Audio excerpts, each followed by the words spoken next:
Olá, bem-vindos, bem-vindas ao 8 Minutos. 8 Minutos, como você sabe, é esse quadro em que eu tento, em 8 minutos, falar sobre temas que considero que são importantes, que são relevantes e que possam nos dar uma luz para compreender os grandes desafios que nós temos no nosso mundo hoje. E hoje o 8 Minutos é um 8 Minutos bem complicado de fazer em 8 minutos.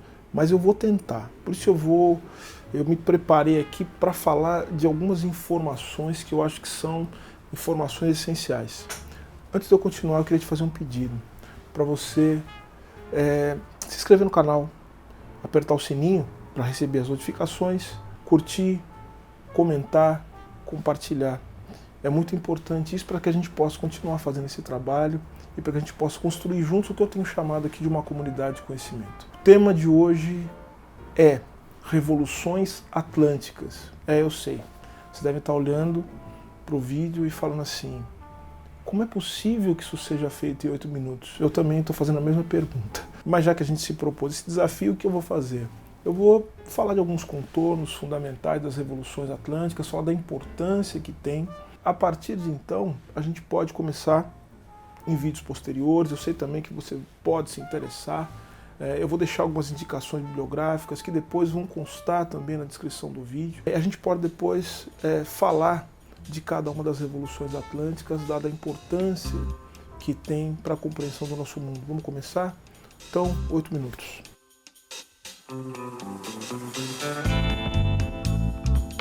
Dá-se o nome de revoluções atlânticas a um conjunto de revoluções, um conjunto de conflitos que tiveram repercussão para além das fronteiras nacionais, para além das fronteiras dos países, dos respectivos países onde aconteceram e que modificaram a face do mundo e que foram fundamentais para a construção das formas sociais do que a gente chama de mundo contemporâneo.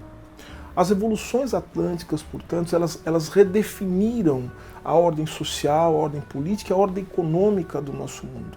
E são revoluções todas, vocês vão notar, que são de alguma maneira influenciadas pelos ideais do iluminismo, ou seja, a filosofia, especialmente do século XVIII, mas que a gente vê raiz no século XVII também, e que tem a noção de liberdade, a colocação do sujeito, do indivíduo, portador de consciência e vontade no centro da reflexão filosófica e, portanto, no centro da vida política.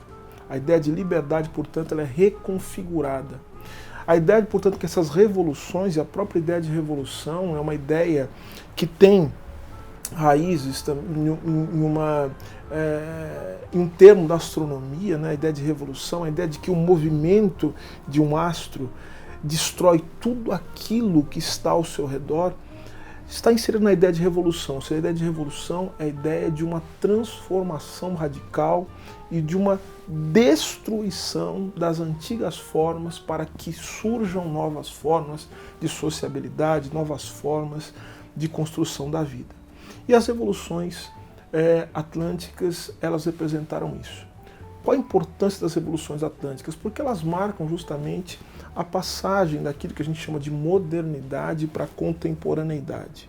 Elas vão dar as condições para o surgimento do mundo contemporâneo, ou seja, o mundo em que a economia é organizada a partir do modo de produção capitalista, o surgimento do Estado contemporâneo, das formas políticas, ou seja, das formas de gestão da vida social e da vida política especialmente, que deixam de lado os antigos parâmetros do chamado antigo regime. Então veja que coisas como república, a noção de democracia liberal, moderna, surge no contexto das revoluções atlânticas, mas surgem também as grandes contradições. Ao mesmo tempo que você tem a desconstrução da ideia de que o mundo é regido por uma ordem social, uma ordem estática, próprio do antigo regime, ou seja, em que você tem uma sociedade estamental, em que as pessoas elas já nascem com uma finalidade dentro de uma ordem social pré-estabelecida. O mundo em que existe uma hierarquia que é tida por muitos filósofos ligados ao antigo regime como uma ordem natural, criada inclusive pela vontade divina. E justamente as revoluções liberais, elas trazem consigo a concretização dos ideais iluministas que vão propugnar, que vão reivindicar uma transformação desse mundo baseado na ideia de que existe uma ordem natural entre os seres. E que a vida política e a vida econômica devem ser organizadas segundo essa ordem. É um mundo que ainda transita, o mundo moderno é um mundo ainda de transição, um mundo em que, do ponto de vista econômico, ainda não se configuraram as formas que vão dar sentido e que vão dar os contornos da sociedade capitalista, tal como conhecemos hoje. E quais são as revoluções atlânticas? Qual a importância de cada uma delas? Vamos começar falando da primeira Revolução Atlântica, que é a Revolução Americana. Revolução Americana de 1776 até 1783. A Revolução Americana foi uma guerra por independência, uma guerra baseada nos ideais iluministas, uma guerra inspirada pela noção de liberdade.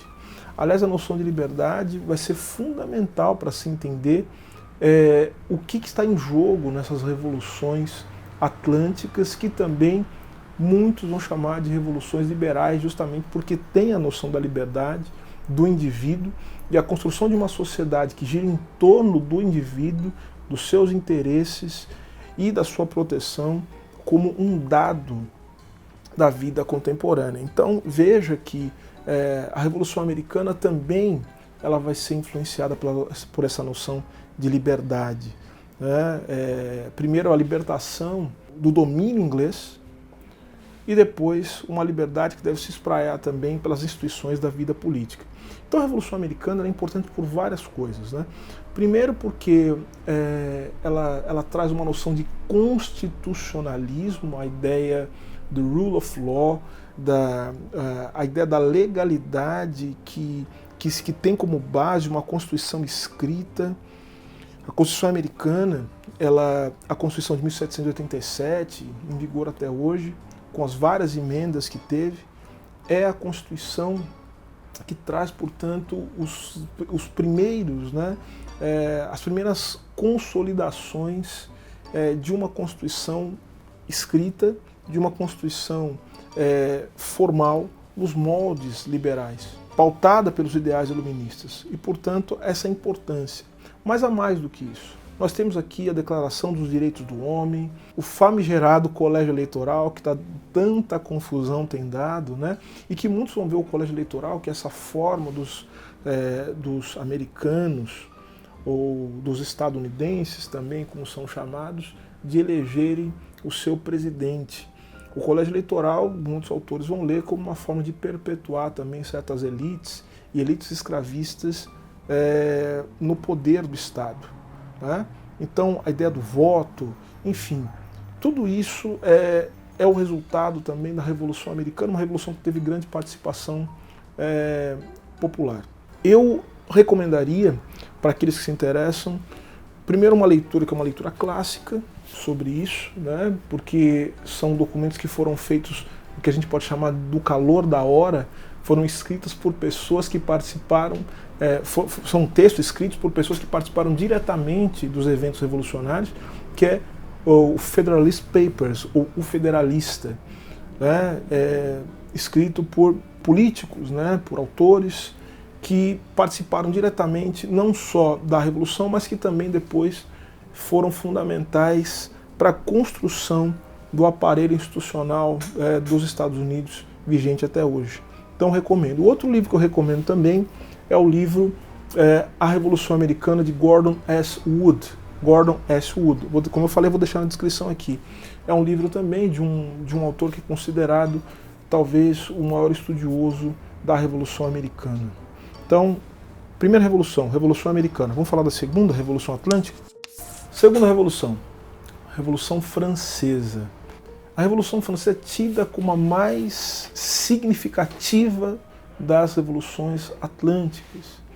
Ela é considerada a mais importante porque, dado o poder do chamado absolutismo monárquico em França, a queda do antigo regime na França significou também a queda do absolutismo na Europa de uma forma geral, ou pelo menos a perda da força, o fim do antigo regime como algo predominante na Europa.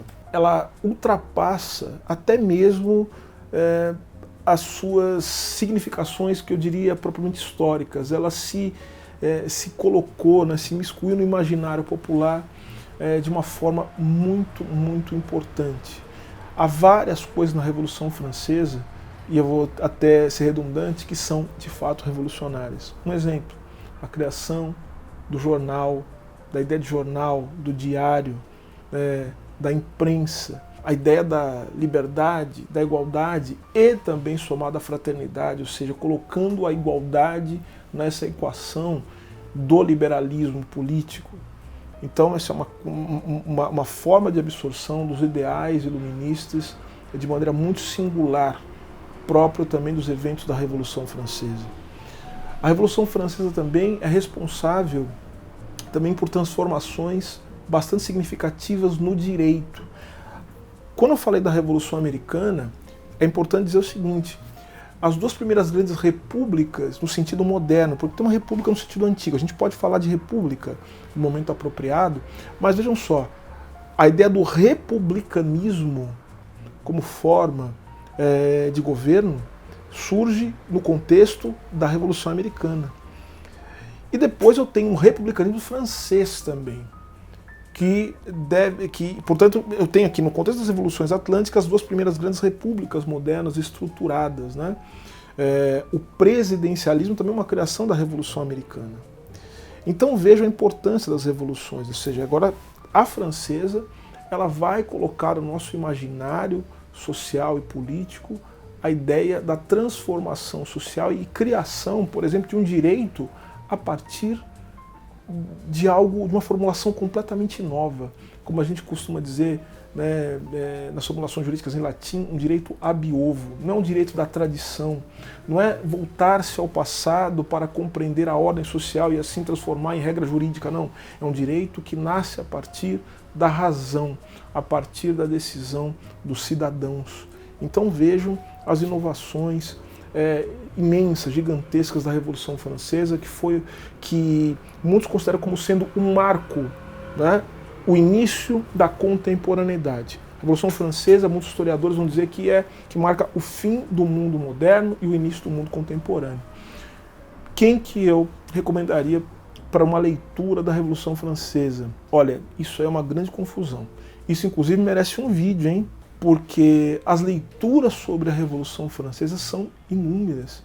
Há correntes de leitura, há correntes liberais de leitura da Revolução Francesa, há correntes conservadoras de leitura da Revolução Francesa, há correntes socialistas, né, baseadas na obra de Jean Jaurès, enfim, dentre outros, que também trazem uma visão importante sobre a Revolução Francesa. Se eu tiver que citar alguns para vocês aqui, eu vou citar a obra de Georges Lefebvre, né, que é a obra 1789, O Surgimento da Revolução, uma obra clássica. Falei aqui do Jean Jaurès, né, uma história socialista da Revolução Francesa, mas há outros, a Jules Michelet, Albert Soboul, François Furet, né. Antes disso, tem o Alex Tocqueville, o próprio Edmund Burke, né, que inaugura uma linha conservadora também na leitura da Revolução Francesa. Então, há várias obras e discussões historiográficas sobre a Revolução Francesa, que eu vou depois fazer um vídeo, talvez com um convidado, para falar um pouco disso, que eu acho que é importante, acho que é interessante saber como a gente pode ler também esses grandes eventos a partir de perspectivas ideológicas e políticas bastante distintas. E termino com a Revolução Atlântica, que mexe com o meu coração, que é a Revolução Haitiana. A Revolução Haitiana é pouco estudada, mas considero eu como a mais reveladora, porque justamente ela vai apontar as grandes contradições presentes dentro dos parâmetros que agora surgem na contemporaneidade e que marcam as chamadas revoluções atlânticas. As revoluções atlânticas, na verdade, que elas revelam, né? Ou seja, que elas vão construir. É a primeira revolução que vai colocar na cabeça do Estado que vai colocar um país sob a liderança de ex-escravizados, de negros, uma república negra, inspirada pelos ideais da Revolução Francesa, do universalismo da condição humana, ou seja, aqueles homens e mulheres do Haiti reivindicaram para si a liberdade universal e a igualdade universal, tal como era reivindicado nos termos da Revolução Francesa. Lembrando que o Haiti, a ilha de Saint-Domingue, que na verdade a gente chama de Revolução Haitiana, só que é a Revolução de Saint-Domingue, né? Esse é o ponto, Saint-Domingue. Então é uma história de uma revolução uma história complexa, uma história que vai revelar e muito de como o universalismo burguês, o universalismo, né, defendido nas revoluções, ele tinha um teto. E a Revolução Haitiana obrigou a que esses fatos, a que essas questões fossem reveladas, né? Porque quando os negros começaram a reivindicar a sua igualdade diante de uma humanidade, de uma noção de humano que agora era construída pelas revoluções, eles perceberam que aquela universalidade e que aquela humanidade não abrigava as pessoas negras. Ficou bastante evidente.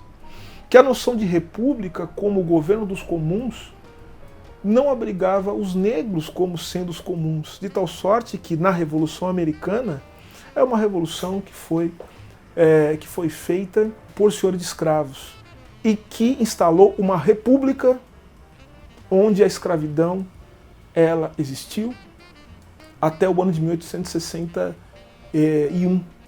Então veja, a Revolução Americana, 1776, termina em 1783, instaura a república, e essa república é uma república escravista, ou seja, há uma convivência de escravidão com república.